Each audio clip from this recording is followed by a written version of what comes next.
hello, hello, hello, hello. I gotta get myself set up here.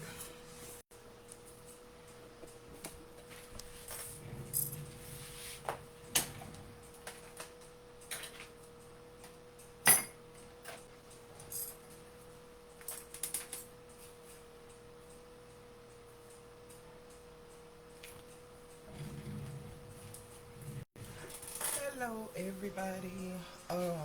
So as the description said, today is just gonna be um my final live on Facebook.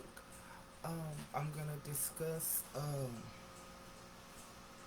very briefly my take on who failed my daughter and I, and who aided and supported criminals in their activity. Now, wait, first, okay, y'all know with my daughter, I said I love me some her, right? Her, she, brings me these salads and she does all this stuff, right? So here we go. Y'all tell me if I was wrong for this, okay? I text her and I said, hey, Pooh, I know you're going to bring me a salad today to eat, and I'm grateful, but can you at least bring me some chicken nuggets too? I mean, it's Chick-fil-A, y'all. Can you bring me some chicken nuggets to go with my salad? So she's expecting, she goes, Mom, there's chicken nuggets on your salad. And I said, Janae, they don't look like chicken nuggets. So she goes, Lord help her. Okay, Mom. Love you, bye. I mean, come on, y'all. The salad did look pretty.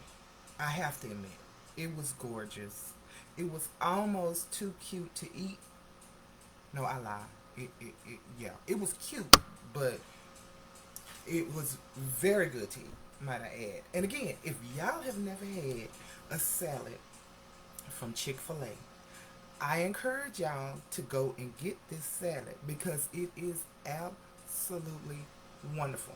Now they have the avocado lime dressing, avocado ranch dressing, something like that.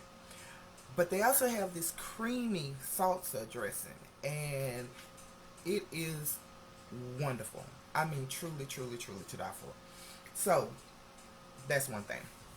Another thing is in the description, you heard me say I'm gonna answer some questions that I've been sent.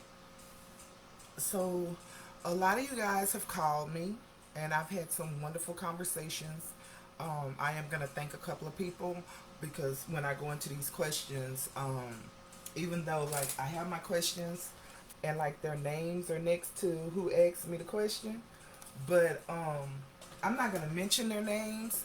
But if they want to respond as I'm asking the questions, that would be fine. Even if it's just responding in the comment once I get off the live.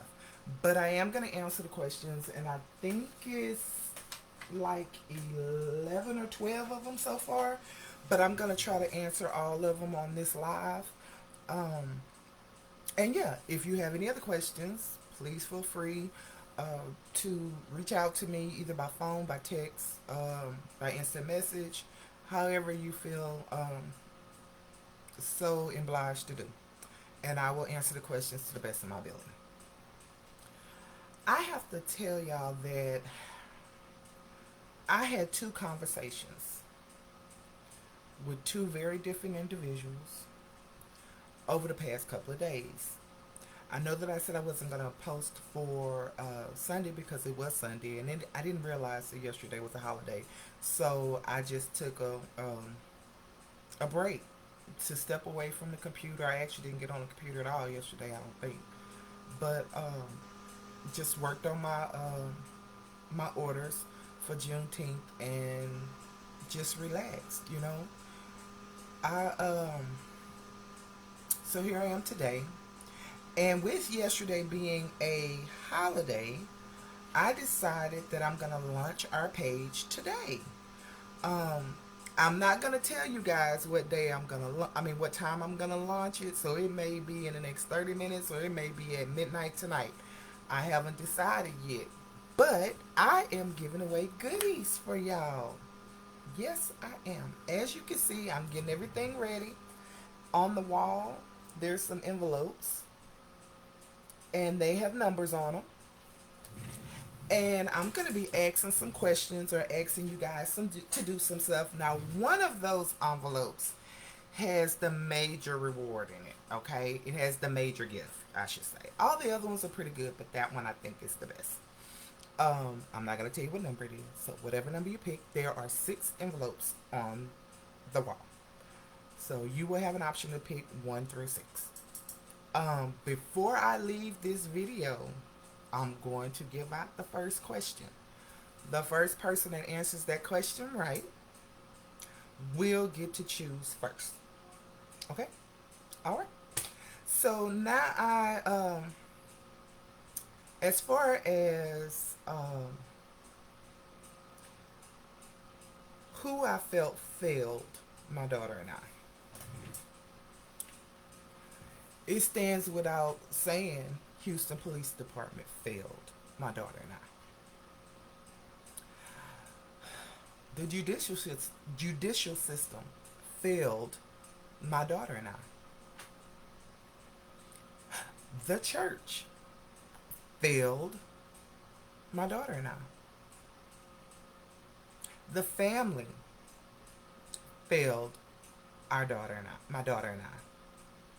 And all those individuals in the family who aided and supported and lied for and created falsified documents.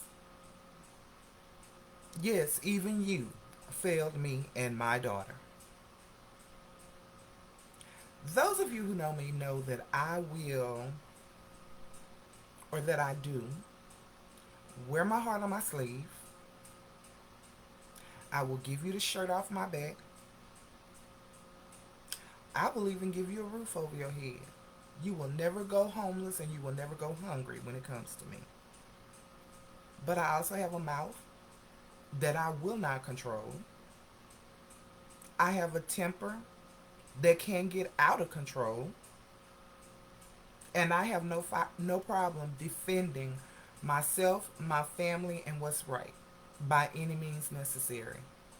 I don't apologize for that. I really don't. I don't need anybody's sympathy or to pity me because who I am, because you know what? I've been through a lot in my life. And life at this point is too short to sit by complacent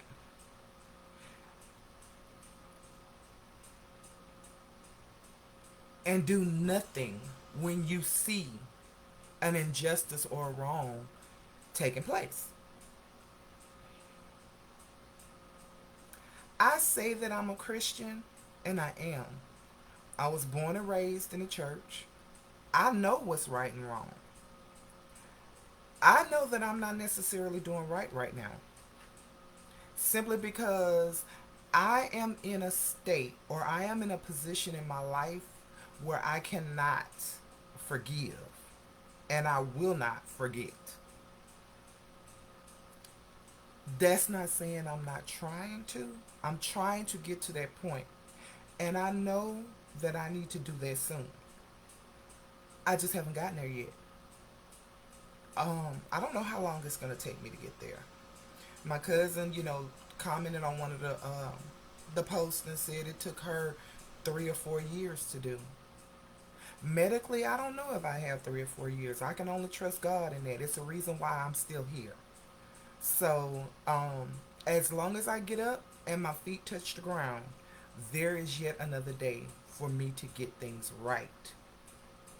As I stated in several of my videos, I have this love-hate relationship with God right now. I'm a little confused about a lot of things. I have not been able to read my Bible. I have not been able to pray. Good thing about it is I have certain family members, both real family members and bonus family members. I have bonus children. I have people who do not look like me that pray over me and my daughter and pray for me and my daughter in a time that I cannot pray for myself. Um,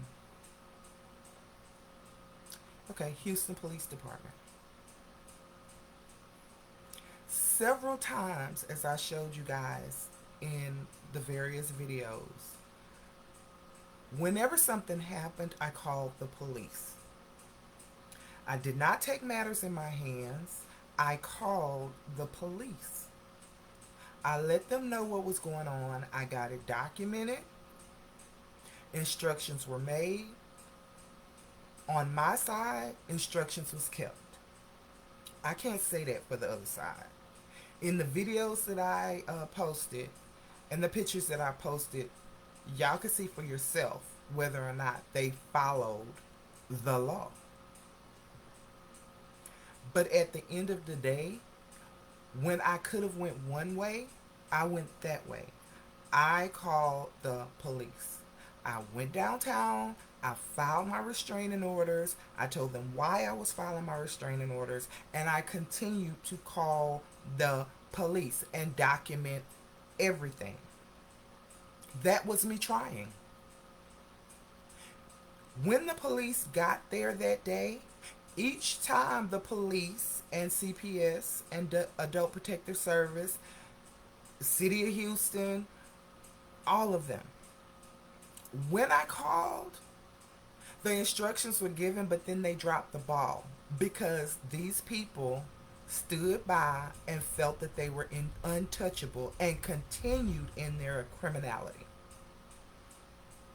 It could have been stopped a long time ago if Houston Police Department and the judicial system decided to do what they're supposed to do. Although the judicial system did arrest Patricia Mills and Lawrence Darby, on their paperwork, it was only listed as a simple assault against a family member with bodily injury.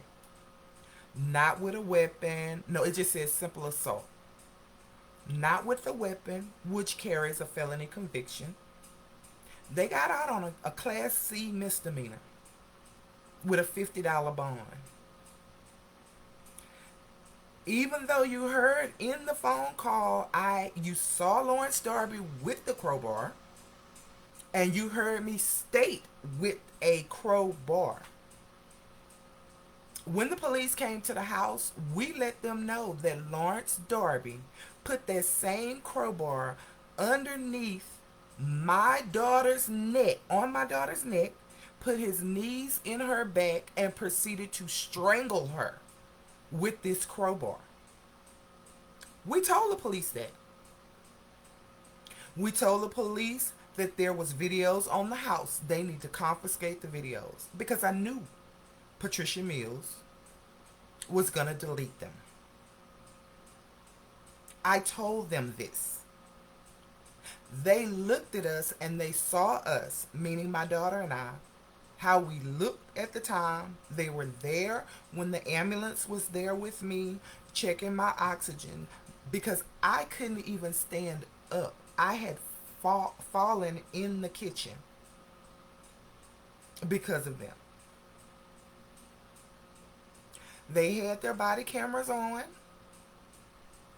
So on their body camera footage, you could clearly hear the conversations between all of the police, the medical officials, me and my daughter, as well as all of them. The district attorney did not even bother to get the video. They didn't even bother to subpoena the body camera footage. And we, even though I did me and my daughter's victim statements, they were never read in court. Our fundamental right to due process was denied. And it's not right. You know, when I talked to you guys, and I told you guys that there was a terroristic threat under my name. The terroristic threat, the only thing that I said to her, and it wasn't even directed to her, I said it on the way out the door. She just kept messing with me, messing with me, messing with me. And I told her, I'm going to need you to leave me alone. Because you're going to mess around and I'm going to whoop your ass. Now, I had to go to court for terroristic threat for that. It was dismissed. Because everything that they said, they could not prove. And just as I'm fighting for myself now, I fought for myself then, and it was dismissed. And so I'm hoping it's going to happen here. Now, if I could stand a chance of going to jail just by opening up my mouth and making that statement, even though I did not act on it, I still had to go to court. And the district attorney took the charges. But these people can come into our house unannounced, unwarranted, unprovoked, and assault us. Not by word, physically assault us. To the point where I almost died. And no charges was filed. No, the charges was filed, but they were dismissed. I went to city council. I spoke to my councilwoman. I spoke to the mayor. I spoke to several council members. I spoke to Sylvester Turner about this. Everybody knew. I spoke to the chief of police about this. I had a victim's advocate that I spoke to about this. I spoke to the district attorney and asked them directly. They looked me in my face and said, well, we just don't feel the need to pick up the charge. We don't feel the need to continue the charges. And when I asked them if they had pulled the cameras or if they pulled the body camera footage, or even if they looked at the videos that I actually gave them, all of the videos that you guys saw, I gave them. And you mean to tell me, with all the evidence that I provided you, along with the history and all the other police reports, y'all excuse me, it's hot in here because I got the heat press on. All of the videos, all of the evidence that I provided you guys, and you still did not feel a need? I mean, really? Then, conveniently, all of the cases, the actual judge who dismissed the charges against them was the same judge who denied all of my protective orders against them and granted 3 of the protective orders out of the 5 against my daughter and I. The 280th Judicial District. Not only did she do that, she also, now when we were going through all the court stuff, their attorney had an event in Galveston for something. So he asked her to reschedule our hearing. She granted it. I'm sitting in the hospital on the new date that we were supposed to be in court. I requested to reschedule the date because I was in the middle of a blood transfusion. She denied it. So I had to sit in court via Zoom, and you could clearly see the blood, the IV blood in the background.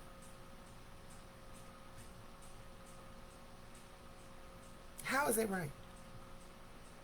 So then I began to cry. She gonna tell me, I'm gonna need you to stop because I can't understand you. You can't be doing all that crying when I don't understand it. Then, but wait, there's more. They started talking about the property and where they all grew up. Now, mind you, all of these individuals was in court with their crooked ass lawyer. We're gonna discuss him later in a few minutes. And I kid you not, it sounded like the damn family reunion in the court. They laughing and joking like it ain't nothing, like they just friends. They talking about hanging out in the hood, growing up in the hood, blah, blah, blah, blah, blah. And then, as Daisy Lane was talking, she gonna tell them, I said, I'm not afraid to die, and I'm not afraid to go to jail, but trust ain't nobody going with me. Now, mind you, nobody presented evidence of the such. So it was all hearsay. The judge turned and looked at me and I said, Your Honor, I have documentation showing that what she immediately cut me off. Who you think you talking to? You don't think I know what that mean? I know what you was trying to say. We just sat here and talked about where y'all was from. You don't think I'm from the hood? You don't think I know what you meant by that? First off, you didn't hear me say it. Number one. Secondly, these individuals didn't produce any evidence that I said it. Number two.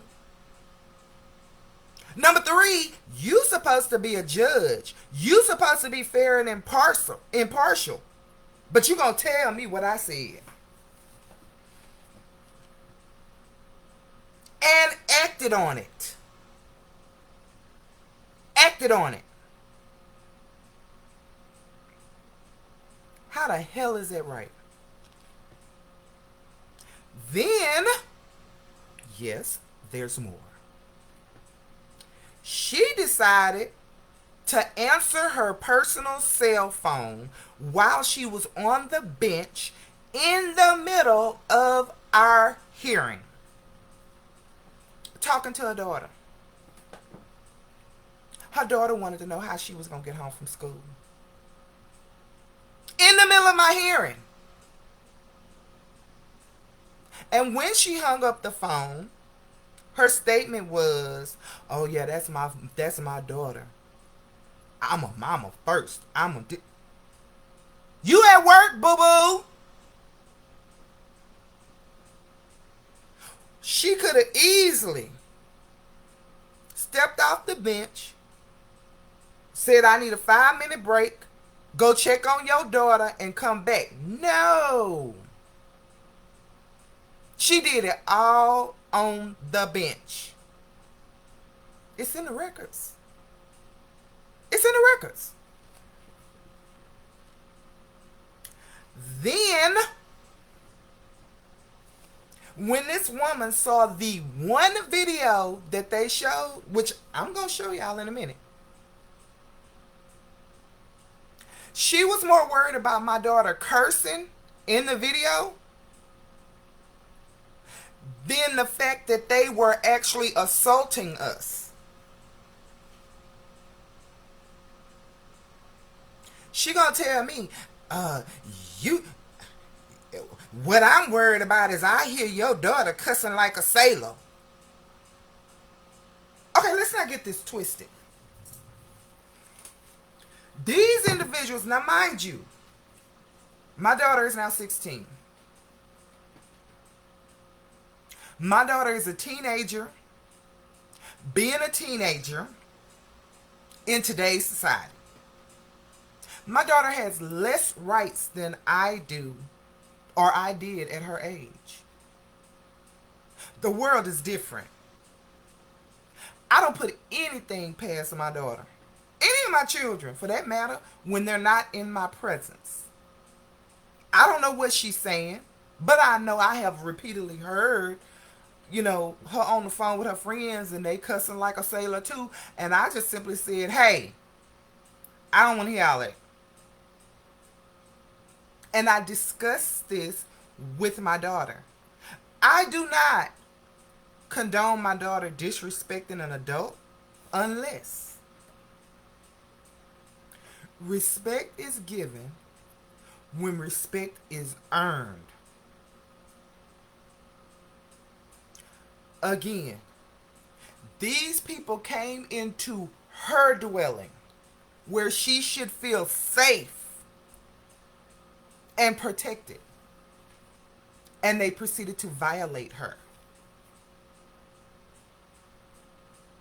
We were both calling him a bitch. Both of us. And in the heat of the moment and the anger, and she's trying to fight for her life against a 68, a 65, and a 62-year-old that came to her house and violated her. And you mean to tell me, Judge, that her cursing on a video with a huge ass bite mark that's bleeding on her forehead didn't mean crap? You were more worried with my daughter cursing, who has been on honor roll her whole life, who started her first business at 12, where she had a whole ass kiosk in the mall. She has no criminal record. Well, she didn't until now. She not pregnant. She's still in school. But you worried about her cursing.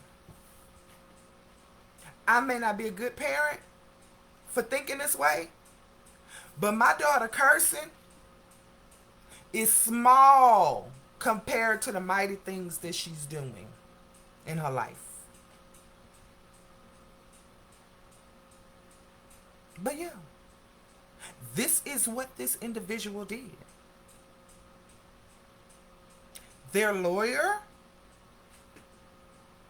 I stated in the video for Latrina Jones who this lawyer was. You can go back and look at all of the documents and you will see his name. This lawyer told me I need to accept whatever it was. I needed to accept their protective orders. I better accept that I better not go on that cruise, and I better not go to the reunions, or he was going to tear my ass up in court. Then, y'all saw the evidence. He made sure that judge did not see all of this evidence, and I handed it to her. She took my paperwork and just tossed it aside like it was nothing. But this attorney gets to say whatever the fuck he wants and allow his clients to lie and present fraudulent documents and do a whole lot of hearsaying on this, swearing under penalty of perjury that they gonna tell the truth, and he knew they were lying. You know how he knew they were lying? Because the same evidence I showed y'all, I had to send to him. So he knew what they were saying wasn't true. But remember this. Remember I told you that particular lawyer, Latrina Jones, keeps on speed dial. He makes a lot of money from Latrina Jones. And he made a lot of money, and is still making a lot of money off of this case.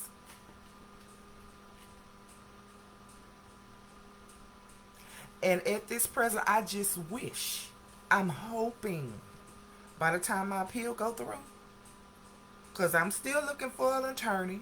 I'm still looking for, but I want a cutthroat ass attorney that will tear his ass up like he said he was going to do me.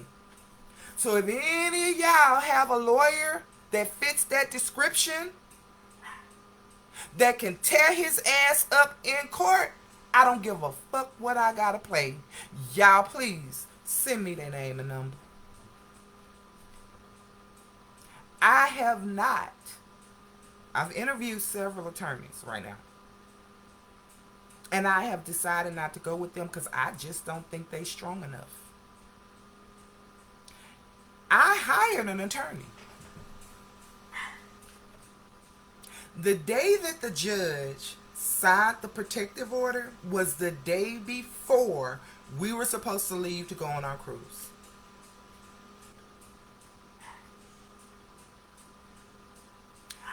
Their same attorney sent me an email. And I'm going to post the email to my YouTube page. I'm not going to do any posting of videos and pictures today. I'm just going to dump everything on my YouTube page for you guys to go and review. In this email, he states that Patricia Mills was going to give me time to move out of the house. Patricia Mills, he said in his email, I advise you not to go on this cruise.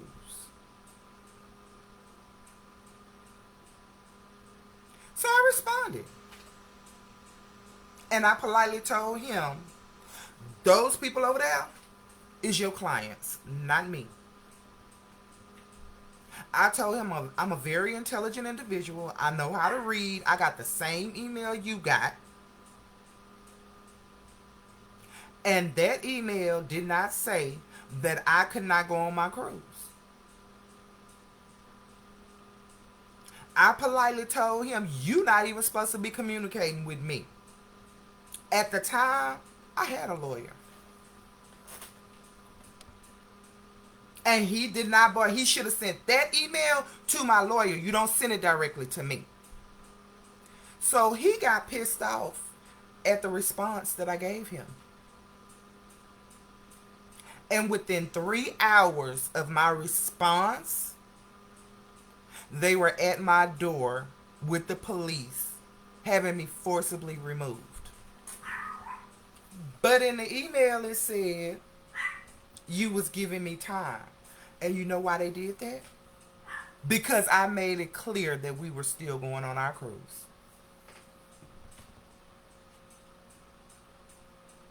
Crooked ass lawyer. And in case you didn't see the paperwork, his name is Clement Pink from the Pink Law Firm.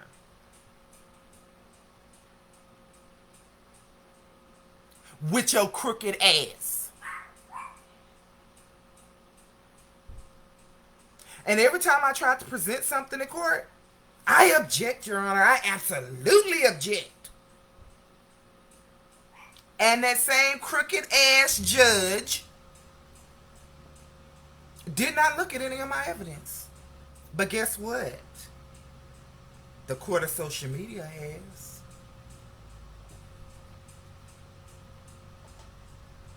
So there you go. The church. You know, I was raised. You know, the song we sing, if your brother has treated you wrong, take it to your brother and God alone. Yeah, I did that. Each and every one of them, I told them, you're doing me wrong.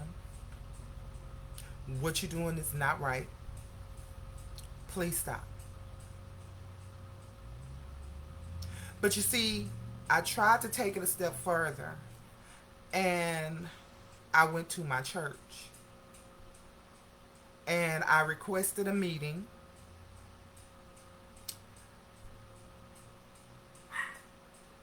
with the brotherhood and my minister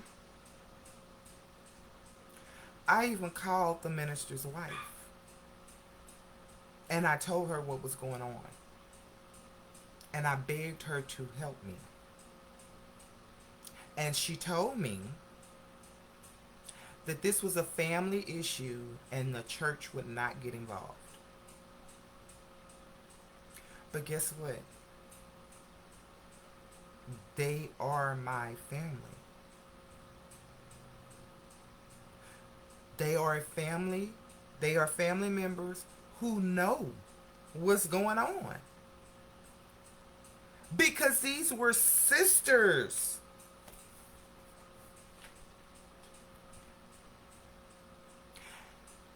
And happened to be the first cousin to all of them and Latrina Jones's godmother. Yeah. So when Latrina Jones contacted her godmother and they contacted them people, then all of a sudden my daughter and I were excommunicated from the church and told that we could never step foot on the church ground again or we would be arrested for trespassing. Not once did any of the deacons, the minister, the minister's wife, nobody called me. Nobody gave me an opportunity to tell them me and my daughter's side or present their evidence. To this day, I have made several requests to speak to my minister. They have gone unanswered.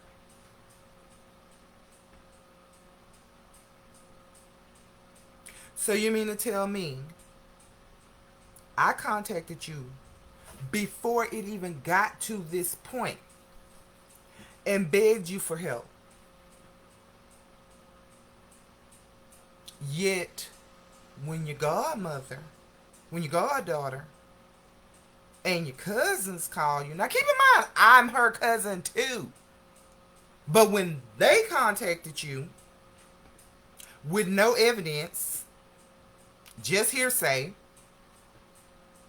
you kick us out the church.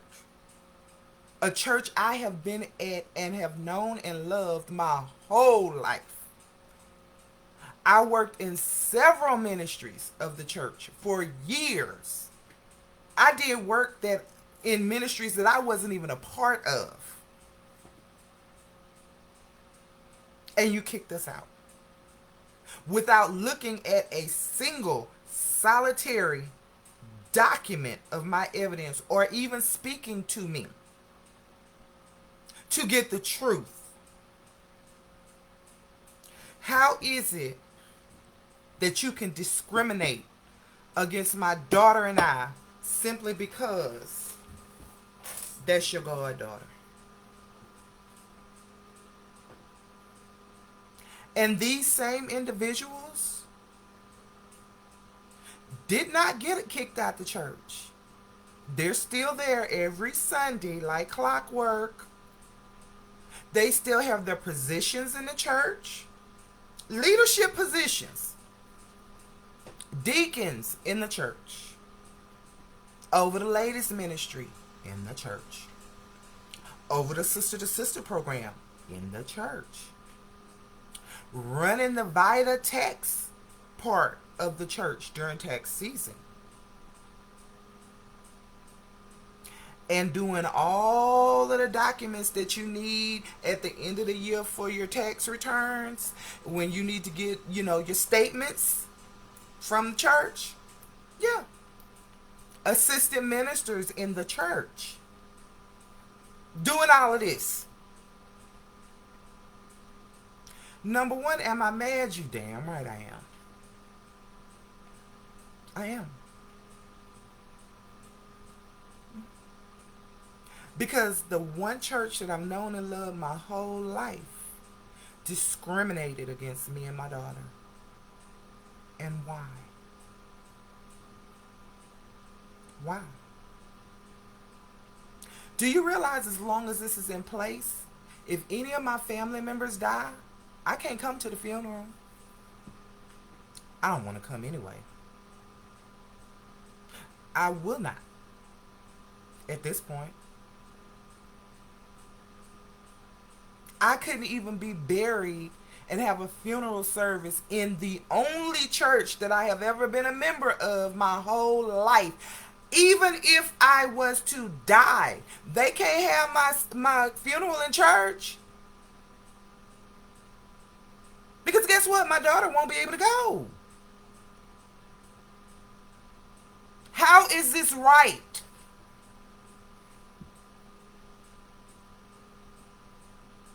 It's not. To this day, I still have not gotten a response from my church.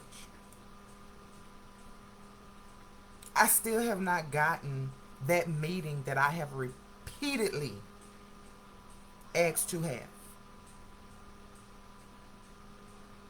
So in other words, not only did they take the side of criminals, the side of liars, not only did they do that, they don't even feel I am worthy as a member of that church, as a family member, and as a victim. I'm not even important enough to even give me a call. How is that right? What should have happened was that they should have talked to both sides, allow both sides to present the evidence that needed to be presented based off of their statements, and then decide who deserves to be in the church and who don't. But guess what? I have a whole bunch of church members, all my church mamas and my church sisters and my church brothers and all of that. They on here. A lot of them have texted me. A lot of them has called me. A lot of them have seen the same evidence that I provided you guys and more. If they were going to kick me and my daughter out, they should have kicked all of us out. None of us should have been allowed to come back into the church. That would have been the right thing to do. That would have been the just thing to do. Would I have liked it? No. But I could not sit here right now and say the things that I'm saying, because at least the church would have been fair.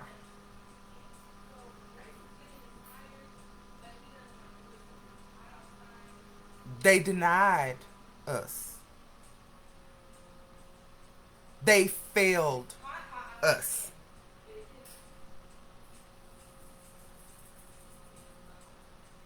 CPS and Adult Protective Services.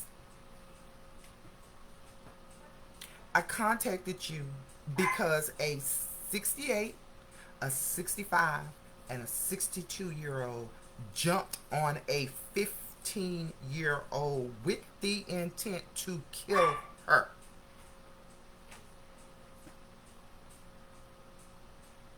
But when they came, they interviewed me, they interviewed Nevaeh, they looked at the house, they looked at what was going on in the house, they admitted that what they were doing was criminal. But of course, they had an interview with Joyce Alexander and Daisy Lane. The CPS worker did. The first CPS worker. When they did the unlawful restraint and barricaded up the external exits. That CPS worker came back to talk to them. And of course, you know, all of y'all know how they are.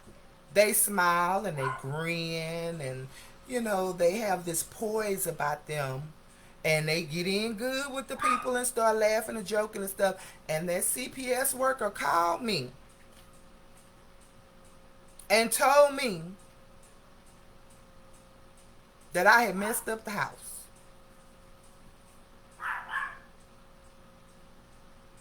CPS and Adult Protective Services, after talking to the liars and the criminals, decided to do nothing. Now, what would have happened if Lawrence Darby had killed my daughter?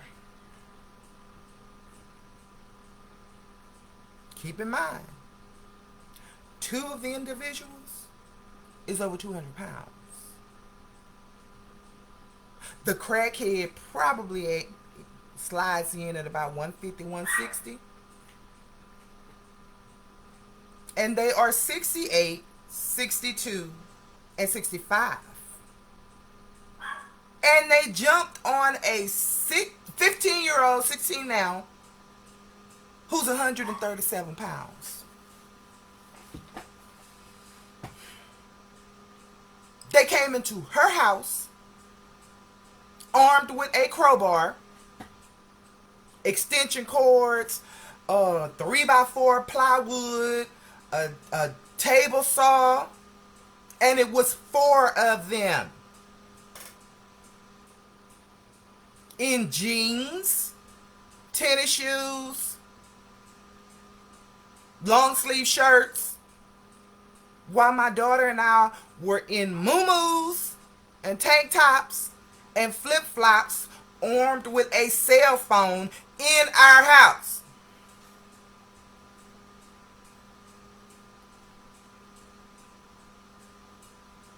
Failed. To the family members, I stated in several of my videos how I went to the patriarchs of our family.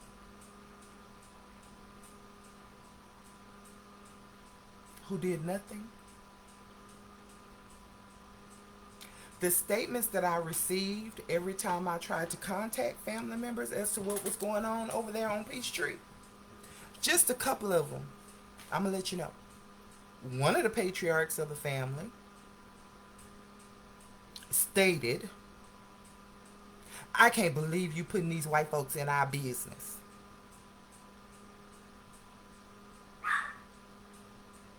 You know how your mama is. You know how they are. I don't even live there. I ain't got nothing to do with that over there. I don't even come over there.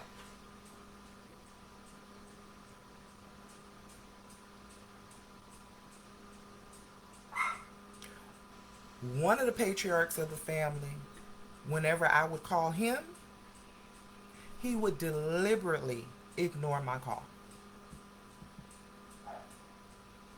The one time that he came over to the Peachtree property, I walked straight up to him and said, "Are you getting my messages?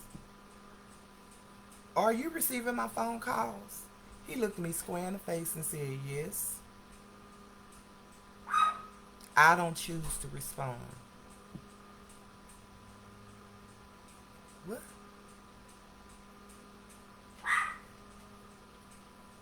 Another family member continued to tell me, "I am not a landlord.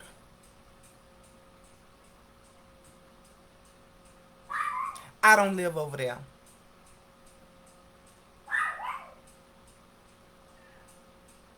My health just won't let me deal with this. My health just won't let me deal with this." And then she proceeded to come over here with her criminal sisters to cause more problems. Yet this is the same individual that whenever she called me to clean our house, to take care of her, cook for her,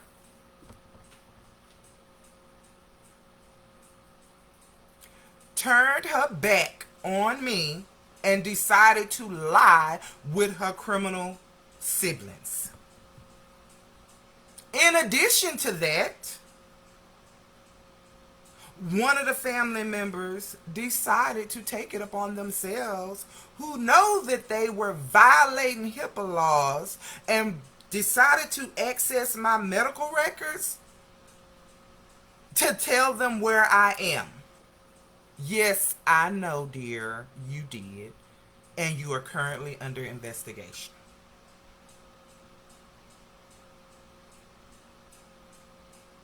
I have no problem with saying that now because the investigation has already started. So you can't stop it and you can't lie.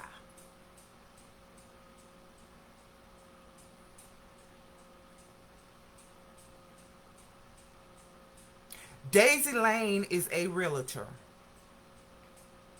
As you know, realtors can access anything if they have the right information. Did I give her permission to access my personal files? No, I did not. Did I sign anything consenting that she could pull my records? No, I did not. Did she have a legal right to share my personal information with anybody? No, she did not. And yet, as I showed y'all, their applications all pretty much told the same story. And in court, when I asked her why she did that, she said, oh, it's open records.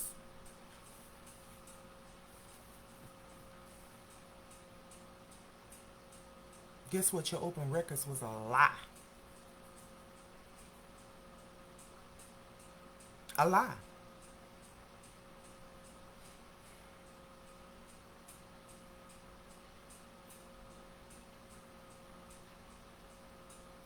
Latrina Jones,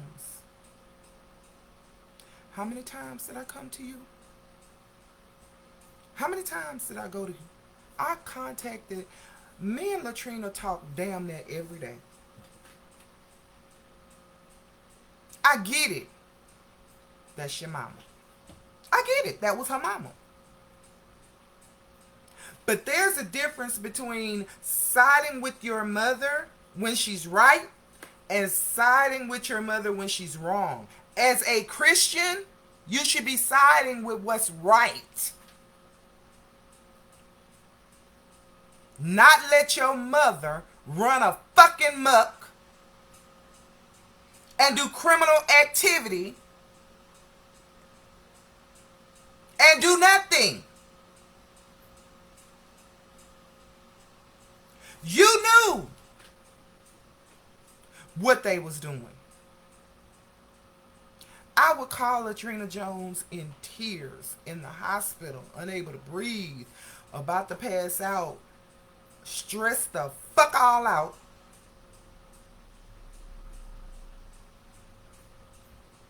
And when there was an opportunity for her to do the right thing, not only did she not do the right thing, she then backdoored it and started doing criminal activity herself. I would never pretend to be you and go in and cancel somebody's stuff and do all the underhanded, sneaky crap you did. We had not even told the friends that was going with us on the cruise. I hadn't told her nothing about what was going on. But Latrina Jones did. Latrina Jones got in court, stood in that stand, said that she would tell the truth under penalty of perjury, and she started lying. I even asked her in court, you stated that I committed domestic violence. I committed violence against you. Do you have proof? So what domestic violence did I commit against you? She stated I called her a bitch. And when I asked her if she had proof of that, she said, I can get it. Guess what? We in court, boo-boo. Why you didn't bring it with you? Better yet, why didn't you give it to your attorney to put in your list of evidence that we were supposed to turn in? So at that point, it was hearsay. But you know what? Because I like to tell the truth, yes, I did call her a bitch. Repeatedly. I stand by that statement. You're still a bitch. Because whereas that's not necessarily a nice thing to say, it may not be the Christian thing to say. It may not be the morally right thing to say. It is not a crime. The truth is the truth. I done been called a bitch several times by many of them. You think I care? I don't care. I don't care who called me a bitch. Because rest assuredly, if you know Sean, she gonna be the best bitch she can ever be. That ain't gonna never not be said. But that ain't against the law.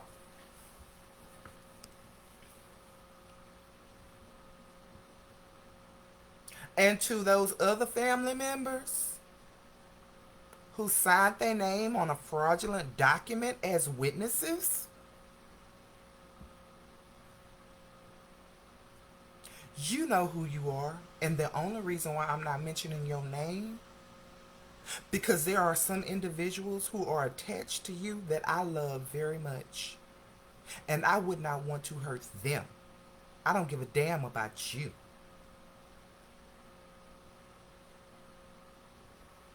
These same individuals who weren't notified what was going on when it was going on and sat complacent and did nothing. Nothing. Yet you want to call me talking about how dare you put your hands on your mother and you know that ain't right and blah blah blah blah blah blah blah blah. Guess what? They put their hands on us first. So you mean to tell me I'm wrong for defending myself? Get the hell out of here with that. Not once did you ask me for any evidence. And I sent you the evidence. You knew, you saw it before I posted it here. Y'all knew I was in the hospital. Y'all knew I came close to dying. Y'all knew that these people almost killed me. And today, you still do nothing. Did any of y'all call and ask me if me and my daughter was okay? No. Y'all sat over there with the criminals and laughed and joked and played your cards and your dominoes and did your line dancing and eating and all of that stuff, knowing that you were amongst criminals. So I'm going to ask you now, because the next video I do, I'm going to start saying some names if I have to. You saw the truth. I presented the truth. And I know you saw it because I could see everybody that saw these videos. Now that you know the truth, now that you have seen that everything I was saying to you was true, and what these people said to you was a lie, what you gonna do with it?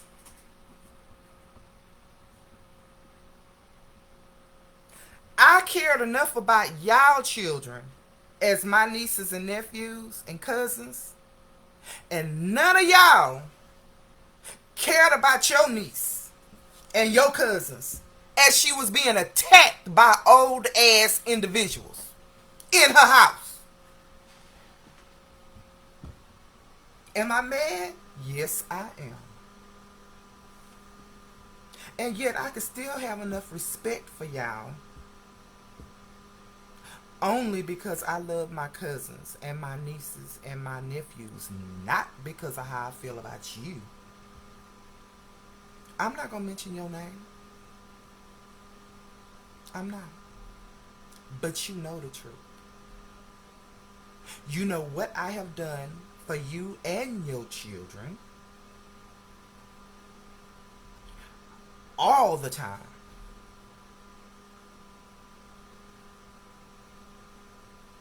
And look at what you've done to me. Yeah.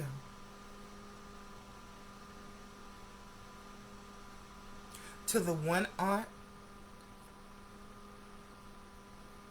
and she knows who she is, that I love with everything I have inside of me. I would call and I would say, hey, Amy. She knew when I was hurting and I didn't even have to tell her. The day that the actual assault took place, I called her and I asked her, please help me. The day that they came and put us out the house, I called her real time while it was happening and asked her, please, I need somebody to intervene. What they're doing is wrong. She hung up the phone in my face, and when I tried to call her back repeatedly, she wouldn't even answer the phone. Knowing what was happening real time on both situations. Complacency. All of these individuals sat over there, wherever they were, with their head in the sand. Well, if I don't see it, it didn't happen. Would you have taken that same situation, that same position if I had died? Would you have taken that same individual if Lawrence Darby had killed my daughter and me? Would you take the same position?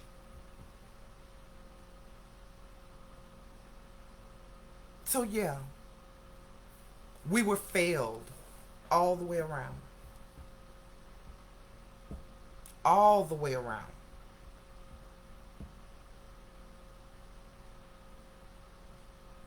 Like the song say, we've been lied on. The things that they did cheated us out of our peace, our safety. I've been talked about. We have been talked about like a dog. We were mistreated. We were used, abused, scorned. But guess what? We're still here. And we gonna make it.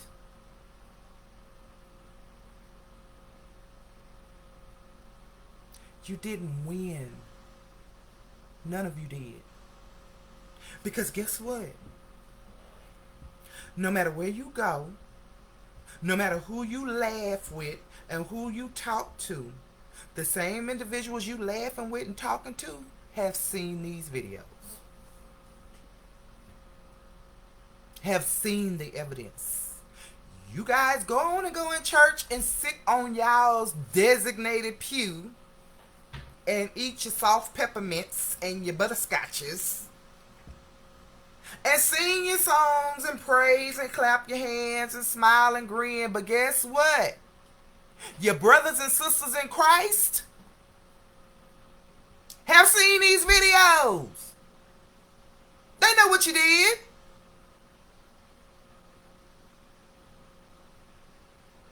Family members that are on all of our Facebook pages have seen these videos. They know what you did. Regardless of what they do with the information that they have, they saw all of you tell on yourselves.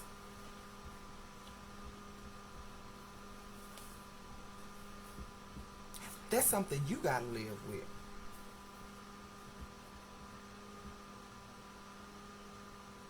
That's something all of these individuals have to live with now. And essentially me too. And guess what? I'm okay with that. Am I sorry? No. I'm sorry that it got to this. I'm sorry that it came to this. I'm sorry that I took the necessary steps to prevent this very thing from happening. And I'm sorry that all of these individuals failed us. Houston Police Department failed to protect and serve. The judicial system failed to have equal justice under the law. The church violated our right to fundamental due process, if you think about it. The same family members who would come to me and ask me to do stuff. I spent hours, champagne bottles, liquor bottles for birthdays, chip bags, coming over to help decorating and cook and clean and all of the stuff, taking care of other folks' children, taking care of y'all. And this is what I get? This is what you do? This is how much I mean? Y'all failed us.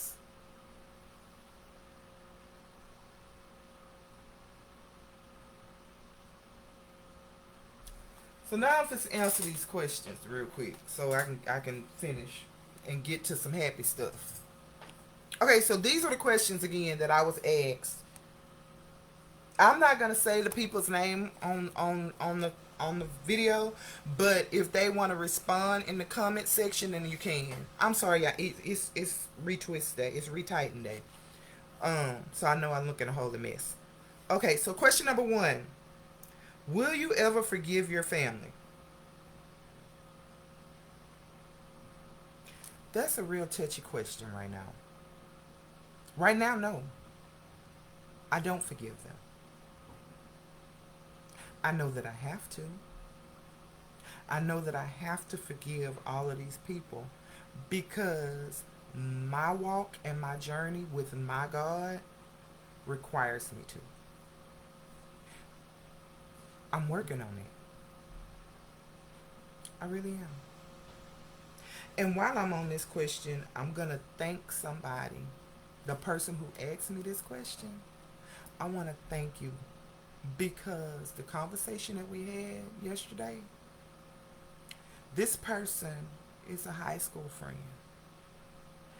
And I have grown to know her and love her more over the years because she is one of the most godly individuals that I know. And I could call her for anything at any time of the day. And she not gonna side with me. And she didn't. Because she said she's a child of God first. And she gonna side with right. And she is the one that told me, you know your health. You know what happened to you and you are still here. That means God is giving you a chance.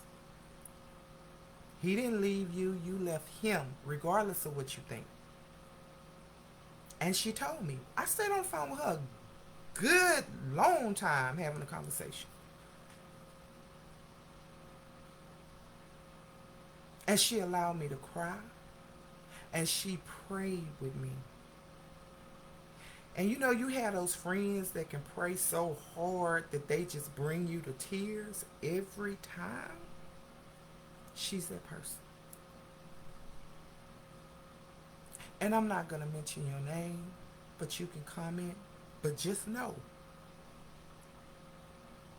that I love you and I thank you. I thank you for praying with me because I have not been able to pray for myself. And I thank you to continue. I thank you for continuing to pray over me and my family. You will never know how much that means to me. You are the kind of person that everyone needs in their corner. And I'm glad you're in mine. Even when I don't want to hear what you say. Even when I don't like what you're saying to me. Even when I know you're right. So I thank you. And I love you for that. Question number 2. Do you think y'all will ever reconcile? No. Mm-mm. Too much damage has been done.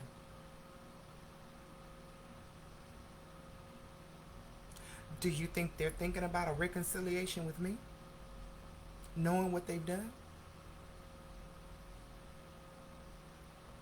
In my ideal world, I would say yes. It would be something that I would want.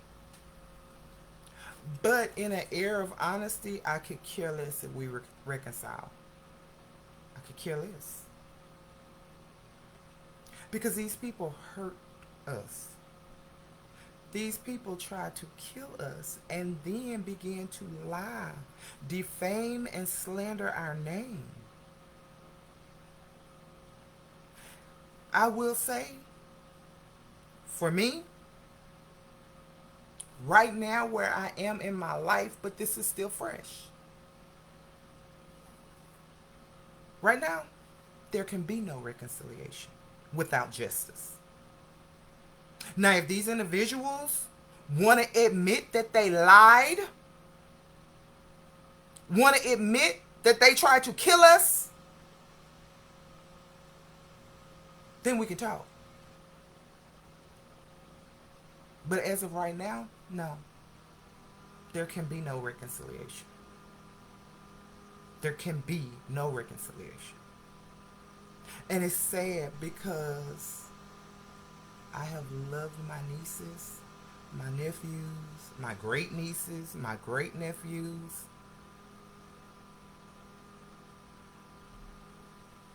I love them with everything I have inside of me. And I know they love me. And I can't even talk to them because of what these people have done.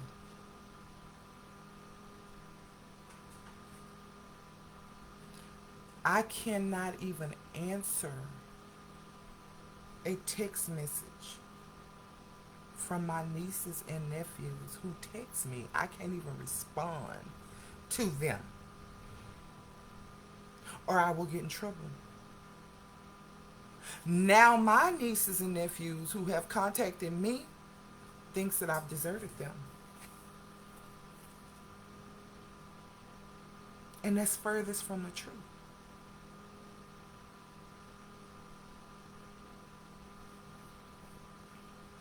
Number 3, you stated in several of your videos that your mother hates you. Do you really believe that? Yes. Yes, I do. I believe that Joyce Alexander hates me.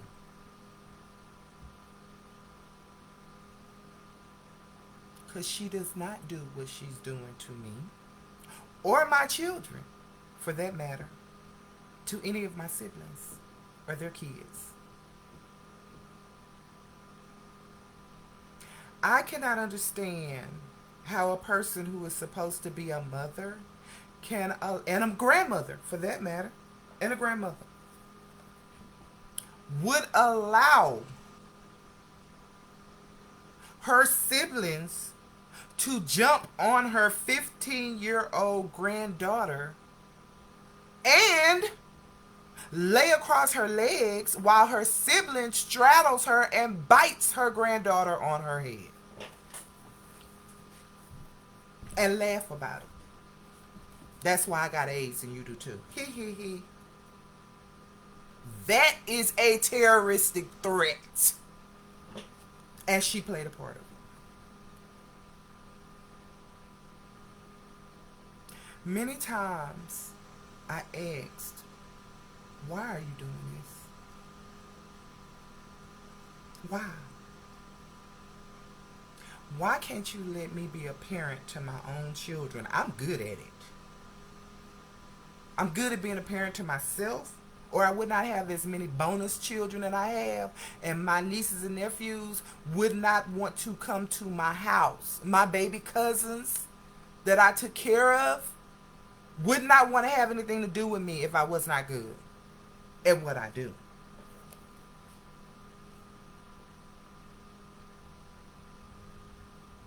She knew that I was not happy. She knew that I did not want to be over there. She knew that I no longer even wanted to be in Texas, and I was taking these steps to leave.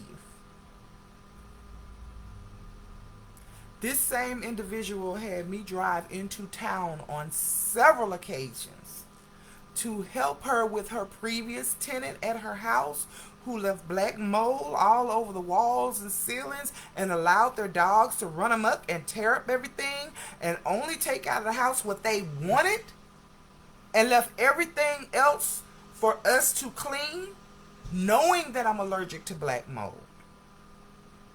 Only for me to go back to my respective house and be laid up in the bed for weeks or in the hospital. But I did what I had to do because I was asked. Now, ask that same individual, because guess what her statement was? We family. We all we got. That person needs you. You need to come and help them because that person needs you. And I did. Because that's who I am. Now, ask that same individual if anybody came to help me pack or clean. Ask if anybody. So, yeah, to answer the question, do I think she hates me? Yes. She was told I was in the hospital for 7 weeks. She was told that I had to have 6 blood transfusions. She was told that I was found on the floor unconscious twice because of them. And you know what she said? She don't want to hear nothing about Sean. Or at least that was I was told. By more than one family member. She don't want to hear nothing about the person that she gave birth to.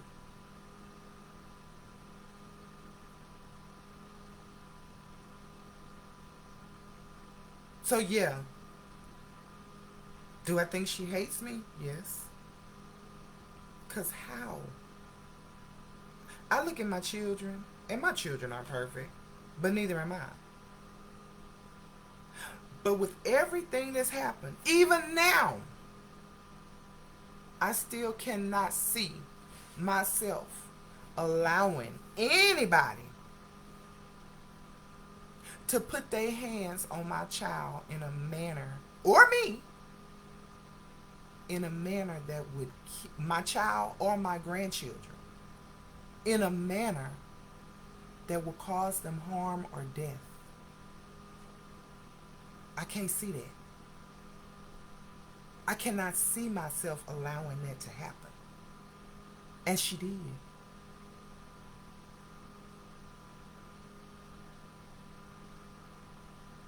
Do you think she even bothered to ask anybody how I'm doing? The only reason why she even know I'm still alive is because she done seen this video. She done seen some of these videos. Yeah, I know.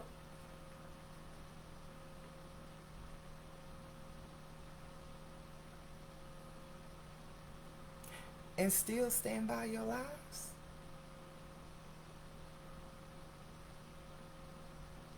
I asked her. In court, I was there in the Zoom. They were able to see me. She was able to see me. With the IV, with the blood bag hanging from it.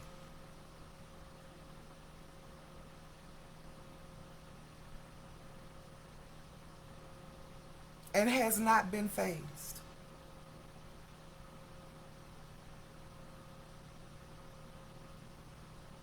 Yes, I believe that. I believe that she hates me. Because I cannot understand how a mother would do everything in their power to see their child fail, strip them of everything, cause disharmony and discord amongst a mother and her children, manipulate, connive their own grandchild.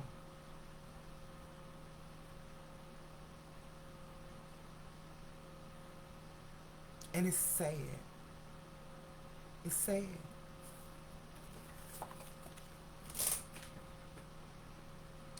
What? Okay, so number 5. Why do you think you were put through this?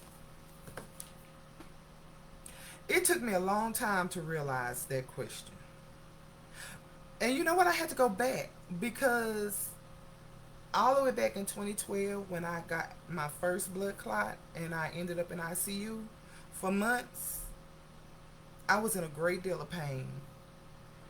And the doctors had told my son that if he had not gotten me to the hospital when he did,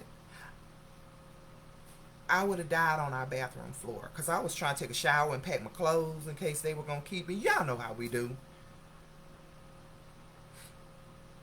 Every event that I've had happen to me, I couldn't understand why I had to be the one to go through what I was going through. But I realized that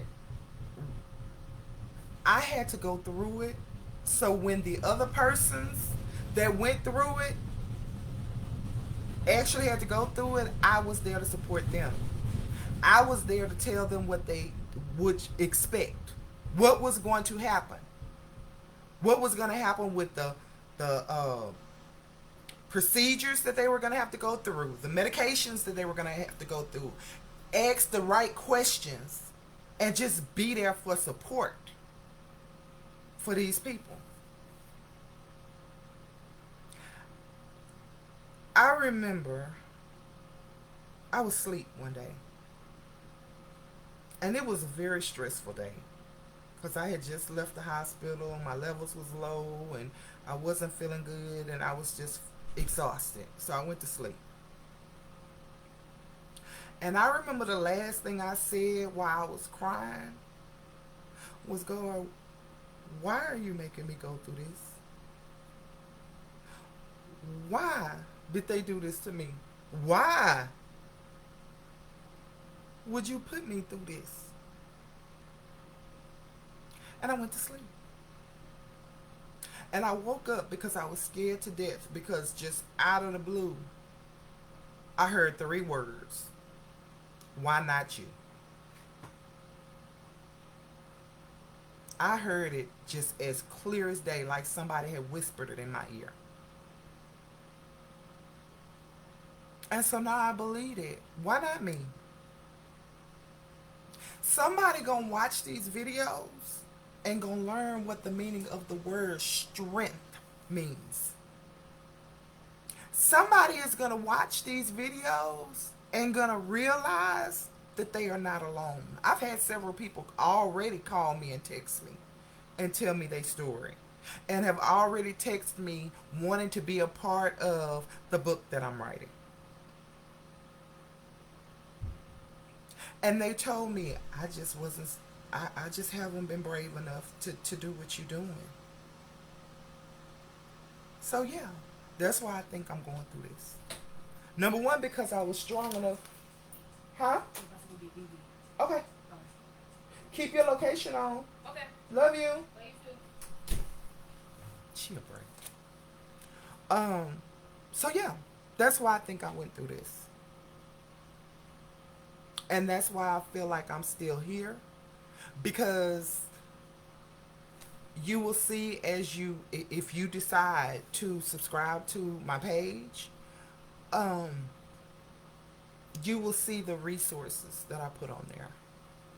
And the stories of hardship and the stories of victories that other people who have experienced what I have experienced and worse, because I want that to be a page that we could come together and encourage each other and know that they don't have to be afraid to talk about what happened to them. That's my prayer for that page. And I ask that you pray with me and for me. Pray with me and for me with regards to that.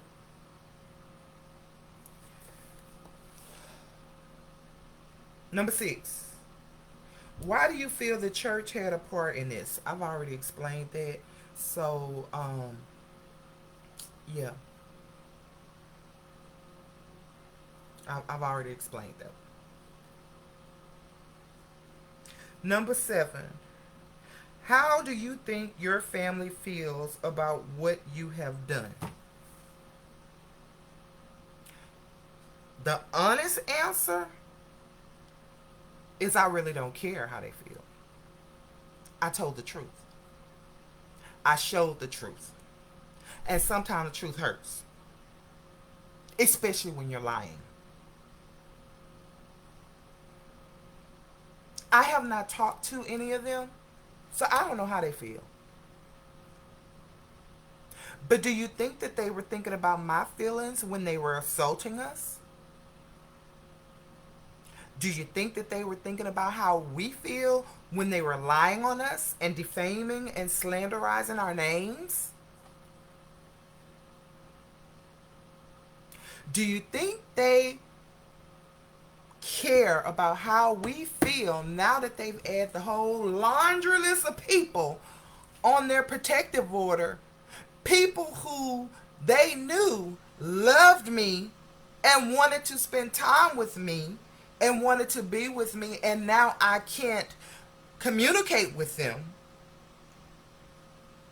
and tell them how much I love them and how beautiful that they are. Each and every time I spoke to them. Do you think they care about how we feel when I was laid in that hospital for 7 weeks?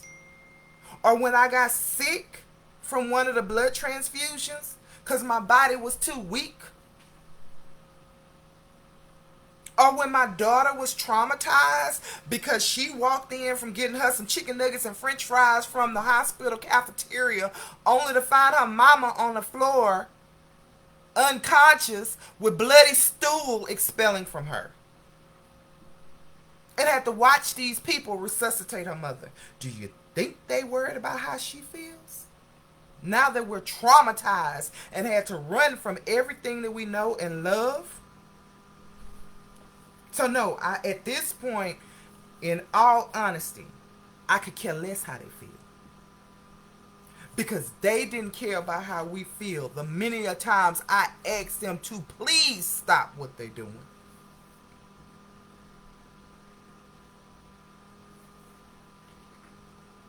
So I'm going to leave that right there. Number 8. What do you think you will get from this? I got the ability to clear me and my daughter's name.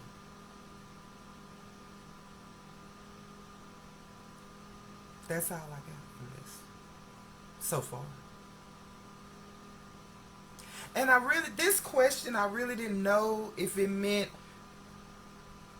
what I wanted to get from it physically or just the whole situation in itself. Physically, I would like to have my property back. Not the house, the content in the house. All of my doll kits, all my stuff for my edibles, my piano, my refrigerators, my TVs. And yes, they're material things. I get it. But they were mine. And these individuals all have houses. Big, huge, fancy, pretty houses. Some of them make 6 figures, 4 figures, 5 figures. They have bank accounts and can go and come whenever they want. They can get whatever they want. They can do whatever they want. So why feel the need to keep my stuff? Why? Feel the need to keep all of my daughter's signature bobbleheads that have never even left their box, collector's issues. Memories that my daughter can never get back. That I can never get back. Why? Just give me my stuff. And even though all of those people aided and abetted and lied for and committed criminal activities for these individuals, what I'm really hoping is that Patricia Mills gives her siblings back their land. Period. You are a thief and a liar. In my grandmother's will, she left you your property. Nobody has tried to take your house away from you. And yet, you stole from your siblings. And you connived and produced two different deeds, knowing that what you were doing was criminal and morally wrong. Give your siblings back their land. That's what my grandmother wanted. That's what my grandmother wrote down. And Hazel Darby, stop aiding her. Because both of the deeds came to you.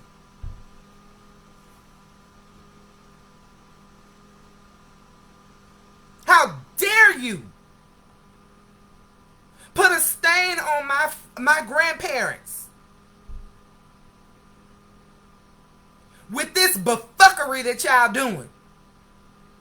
You know she stole that land from them, and you not saying nothing because you one of the people as the guarantors. If something happened to her, the land coming to you and Latrina Jones. That's why y'all not saying nothing. Get them back their land. You ought to be ashamed of yourself. That is not what my grandmother would want. The way y'all acting is not what my grandmother would want. And I'm doing what the matriarch of our family refused to do. I'm calling y'all asses out. Do right. Be example of your parents. And do right. While you still have time. Y'all are wrong. All of you. And yes, all of you, because the individuals who sat here complacent and did nothing, well, y'all know how they are. Just because they are that way don't mean it's right. And the world and families would be in a better position if more family members would have the strength and the decency to call certain family members out when they're doing wrong. Myself included. If I'm doing wrong, call me out. I may not like it. Call me out. So yeah, I said what I said. I stand by what I said.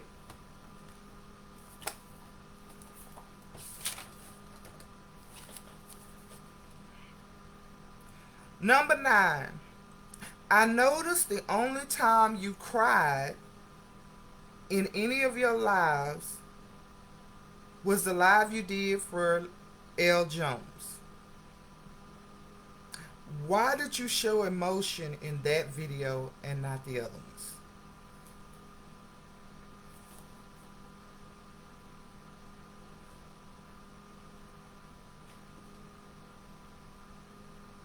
Because of them all that I talked about.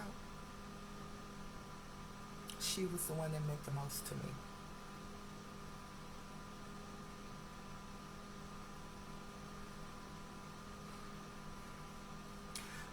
Not many people can say that they have my heart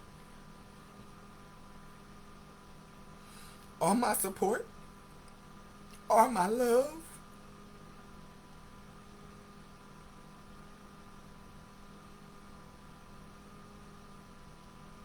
She was my sister cousin. There was three of us.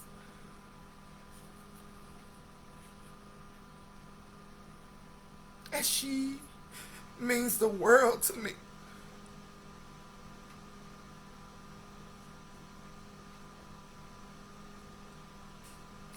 That was the one that hurts the most.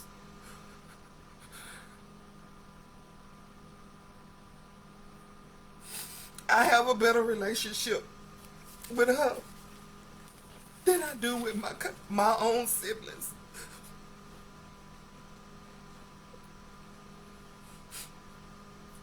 And I love her with every fiber of my being.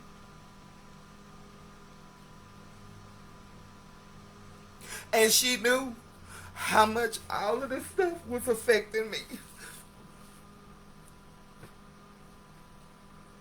And I never would have thought that she would have been the one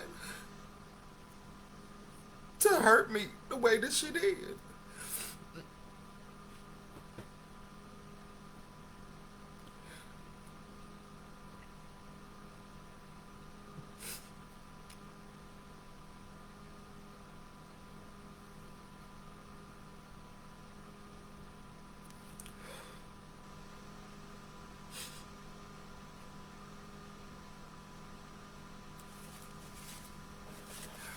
To answer the question,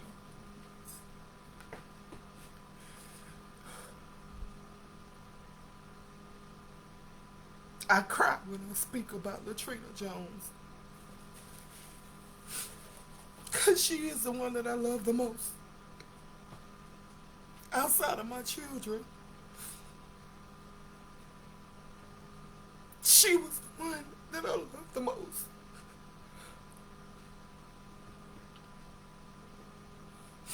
And I miss talking to her. I miss telling her she not the boss of me.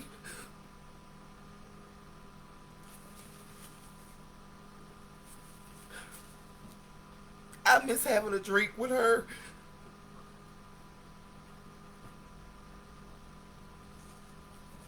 I miss my sister.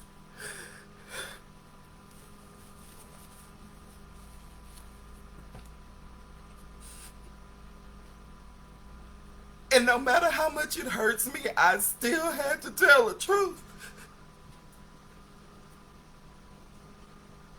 And every time I think about her and the fact that we'll never be three the hard way again,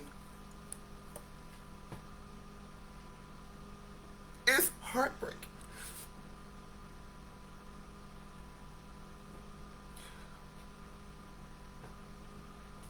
Every time I think about her. And I can't call her because her actions caused the judge to put a restraining order against me, even though I had not touched her.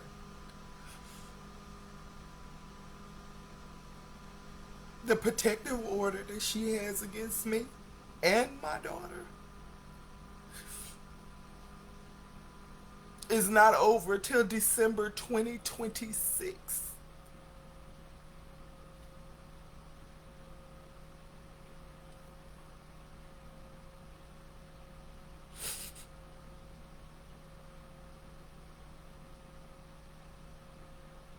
So yeah, that's why I cry.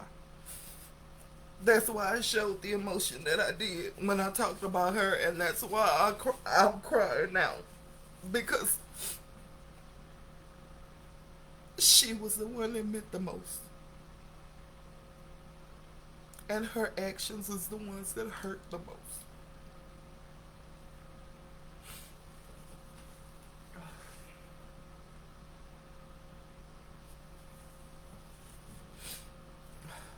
Number 10, do you hate your family?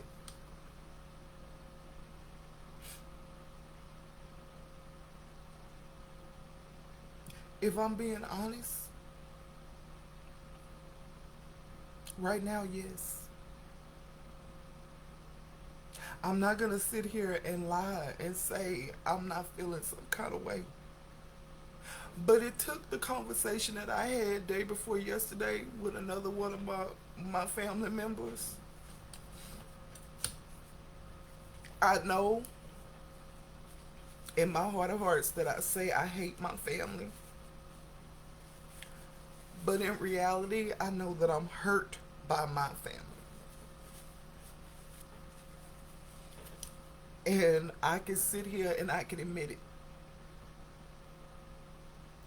I have so much resentment and anger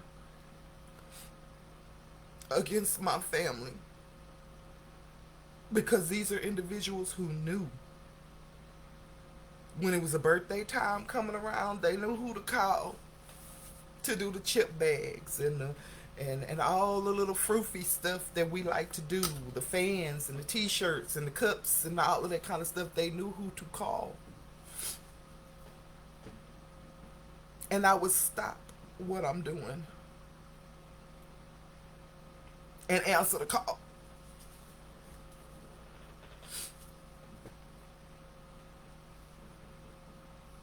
In my heart of hearts, I say I hate my family. But I'm disappointed in my family. And I have been hurt by my family.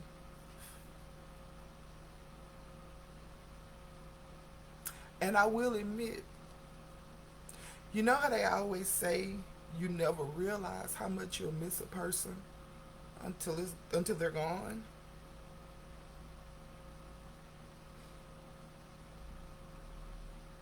Family events, dancing.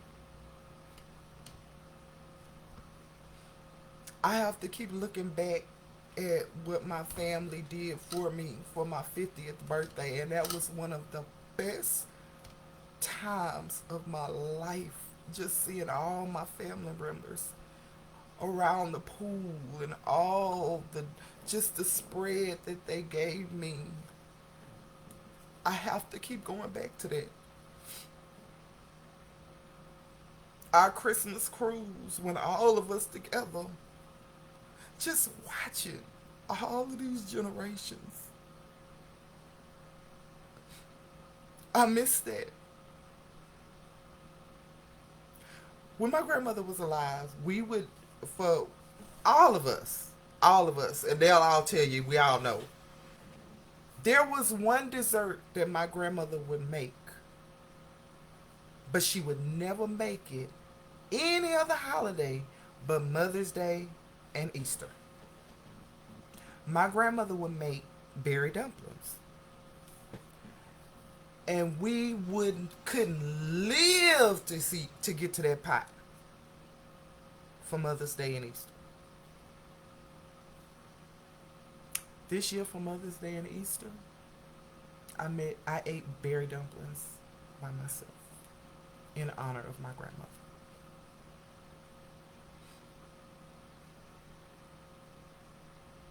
Because I'm not allowed to be around family members. And right now, I don't want to be around family members.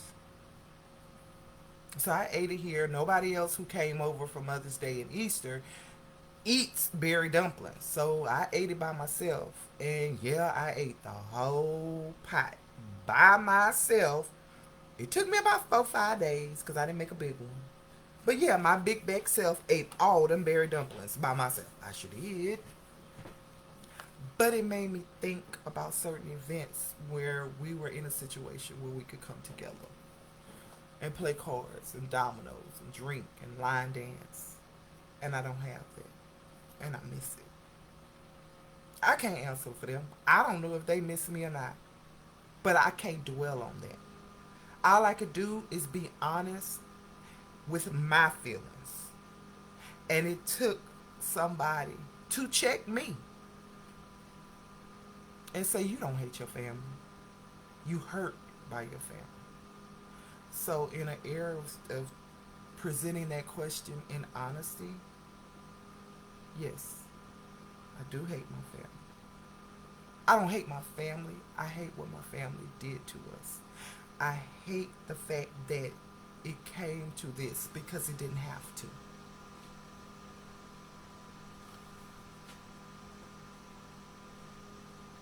What is it that you want from your family? I answered that question.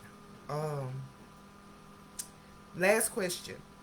What help have you sought to get through this?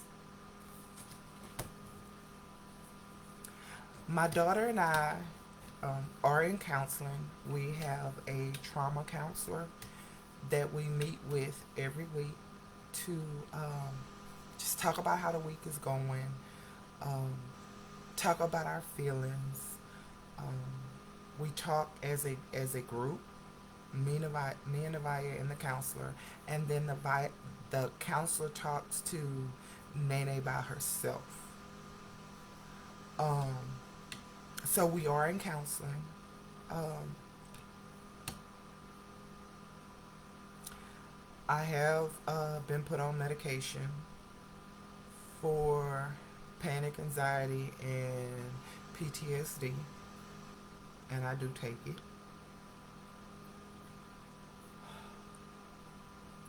Um, I was told in counseling that the only way that I can begin to heal would be to acknowledge what has happened to me and acknowledge it in a way where I do not expect to have a response from those who did what they did to me. Don't expect an apology, don't expect anybody to say anything, but you have to find a way to heal. And the only way that you can begin to heal is to acknowledge that it hurt you. And I do that by doing these videos. I have to acknowledge that it is okay for me to be angry. It's okay for me to be sad. It's okay for me to be upset. It's okay for me to yell. It's okay for me to curse if I need to.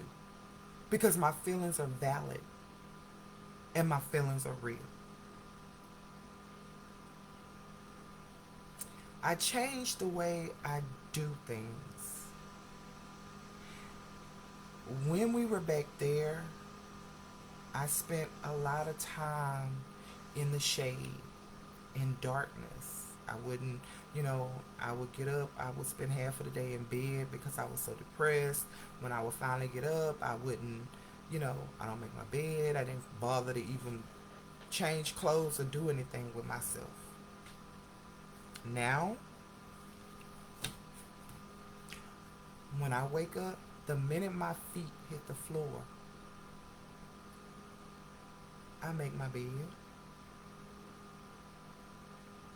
I put my hair up, either in a ponytail or braided or whatever. I put on clothes. And then I proceed to go through my house and open up every single blind I have in the house. I open up all of them. I open up the door and I let light into my life and into my house.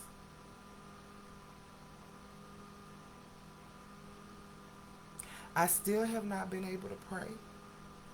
I still have not been able to read my Bible.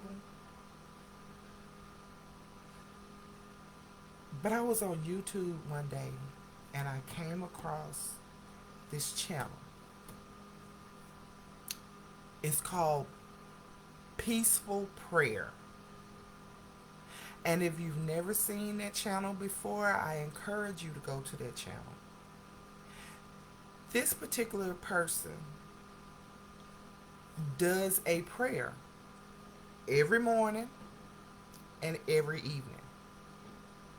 And the prayers are different prayers. The prayers are maybe for strength, or it may be to overcome feeling of doubt or something like that. It's just different prayers. I encourage everybody to just go to this channel, and look at what and it says it. A prayer for this day. The prayer this morning was this day, 5/27. And he does a prayer in the morning and a prayer at night. That's how I am trying to find my way back to God. Because before I even turn on a TV or check my phone or anything, I start my day with that channel. And I may not mouth a word, but I close my eyes and I sit in the quiet and I listen to the words of that channel. And I allow that prayer to enter my heart. And because of that channel, that wall that I have up, or I had up, and that anger I felt, is slowly diminishing.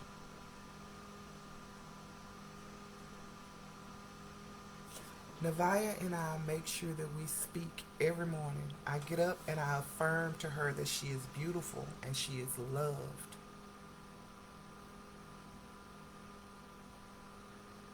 We have coffee and tea together every morning. And she has a Shirley Temple and I have my glass of wine every evening. We eat together. And we enjoy each other. And we tell each other we love each other often.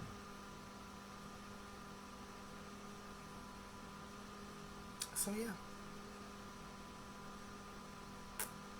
That's how I get. That's what we're doing for ourselves. And I stay busy with my projects. Since I don't have my doll stuff anymore, I just been doing the tumblers and towels and clack fans and all that kind of stuff.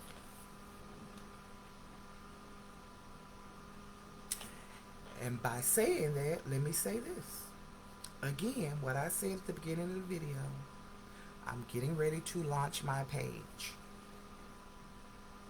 I can't tell y'all when it's going to happen, but trust, the first person on our page that likes, subscribes, and share will get a surprise. I already have the things on the wall. Y'all see them? So when we do what we're going to do tonight, we're going to come back on and we're going to start the launch of our page. And I got some goodies that I'm going to give away. So we're going to be asking a couple of questions, doing a couple of little, drawings and stuff, just to keep it fun. So stay tuned, because later on tonight, right now, as you can see, I'm starting to print everything out. So the sublimation is there, and I'm putting new ink in the printers and all that kind of stuff. So yeah, it's going to be some good stuff. So y'all come back later on and see us, and we're going to have some fun, and be ready to communicate, please. Talk to us. I cannot believe I even actually got her to come, because she was like, Mama, Facebook? Really? I'm like, whatever. So she said, okay, Tink Tink, I'll be there. And she don't have to work today. So yeah, I got the heat press on. I got the printer up. I got new ink going into the printer. And yeah, I have started printing out little things to get ready for Juneteenth, 4th of July, some cruises. So yeah, we're going to be giving away some stuff. So yeah, when we come back on later on today, it is not going to be to talk about any of this stuff. It is going to be to have some fun and give away some stuff. Okay? Thank you guys for giving me the opportunity to tell my truth and to listen. For all those who have watched these videos or shared these videos, thank you. If I am able to touch someone who has gone through, is going through, or even will go through in the future, something to this nature, and these videos will help you or strengthen you, or for no other reason, just let you know that you are not alone and how you are feeling is valid, then I will have done my job. Um, to everybody who has checked me and called me and checked upon us and prayed with us and prayed for us and prayed over us, thank you. Please continue to pray.